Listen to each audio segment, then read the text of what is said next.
Today we're going to be talking about the Constitution and reviewing how it came into being and some fundamental principles. In the beginning, Great Britain and the colonies had a positive relationship by and large because the colonies were given a good deal of independence. This changed as a result of the French and Indian War and the 7 Years' War. As a part of those two wars, there were new territories that were added, as well as the huge expense of sending troops to protecting the colonies. Britain decided to levy the tax to raise this money on the colonies, which the colonies resented. I had a hard time finding a picture of the real John Locke for those of you who are Lost fans. As a result of the Enlightenment, we began to see a shift from divinity and God made it so into logic and reasoning to explain why things came into being. John Locke was a huge part of the Enlightenment, and one of his greatest triumphs was the Second Treatise of Government, which we've referred to. In that, he discussed natural rights, these rights that humans are born with and therefore cannot be taken away, nor should they ever be given up. Locke described these natural rights as life, liberty, and property, and that the government's job was to secure these rights. Because the government's job was to protect the rights, therefore, the government could only govern with the consent of the people. The government would be limited by the people, laws should be written down, and that the government couldn't take property without consent. You can see how this would translate back to the taxes which the colonies felt were unfair. Which brings us to the next point of taxation without representation, which really boiled to a confrontation. One of these days, I guess Washington, D.C. is going to declare their independence as we did. The Declaration of Independence itself emphasized these ideas of Locke. Thomas Jefferson wrote about the life, liberty, and the pursuit of happiness. Keep in mind that that's a little bit of a shift from what Locke described.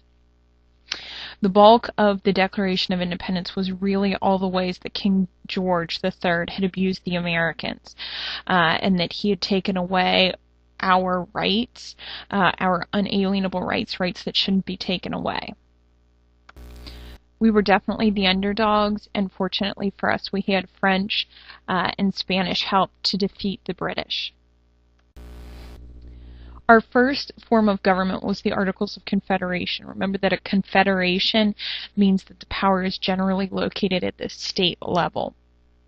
Thus, think about the Confederates of the United States, that they wanted more states' rights, and that's something that the South still totes.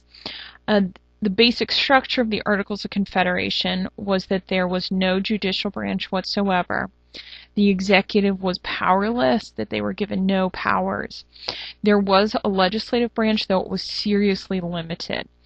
In the legislative branch, which was unicameral, remember unicameral meaning one house, one unicorn, each state, in this unicameral legislative body, each state had one vote, and there was a requirement of 9/13 to pass the legislation, which is significantly higher than our 50% today.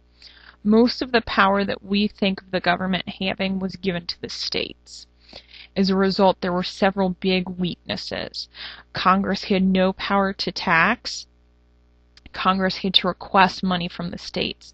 And as we know, everything requires money, including the Army and Navy, which the Articles of Confederation said that the national government could maintain, but they had no money to pay anyone, and it's hard to get people to fight without paying them. Congress also could not regulate commerce, so there was no national economy, and as a result, that's part of what is going to inspire the framers to go back and start again. Finally, there was no court system, meaning that there was no one to settle disputes between the various states. One of the tipping points, which is also an example of the weakness of the national government, was Shays' Rebellion. In Shays' Rebellion, a number of the farmers had lost their land to creditors. They were essentially being foreclosed upon. The farmers then blocked the judges from the courthouse, and there was no one that could raise a militia in order to put the rebellion down. In the end, the government ended up using a privately funded militia in order to put the rebellion down. And this was when we realized that we needed bold solutions to our problems. As a result of these problems, prominent men in society held a series of meetings to discuss what could be done. For the sake of time and importance, we're going to specify the Constitutional Convention, which was the culminating meeting, essentially. Their original intent was to revise the Articles of Confederation. But, as you know, would it be easy to revise the Articles of Confederation? Hopefully you answered no, because you would need unanimous consent, which makes things essentially impossible. As far as who attended the Constitutional Convention, most of the people there were young, and they were from all states. One of the biggest issues was about representation. The New Jersey plan favored small states, and the Virginia plan favored larger states in terms of population. New Jersey wanted everyone to be equal. Virginia wanted representation in the legislative branch to either be based on population or on the amount of taxes paid. The combination of these two is the Connecticut Compromise, or the Great Compromise. The Great Compromise, or the Connecticut Compromise, offered a bicameral legislative body. In the bicameral legislative body, you have the House based on population, and the Senate, which is equal. So in the House, you have California, which has huge representation, and you also have North Dakota, which has one person. In the Senate, all states have 2. One of the next issues was the issue of slavery. They came to another compromise, and it was the 3/5 compromise, which was to meet in the middle. Rather than counting the slaves as a full person or not counting them at all, they counted them as 3/5 in terms of representation, which made the South happy, and taxation, which made the North happy, because now you have the South counting their slaves and therefore holding a bigger burden as far as taxation. This clause also stipulated that no major decision based on slavery would be made for the next 20 years.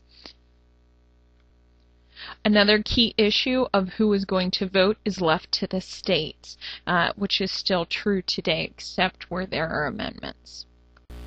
Given that our independence and our transition from the Articles to the Constitution is a result of economic, it is important to note that the national government has been given significant more features in the Constitution to help them make economic policy as well as to protect property.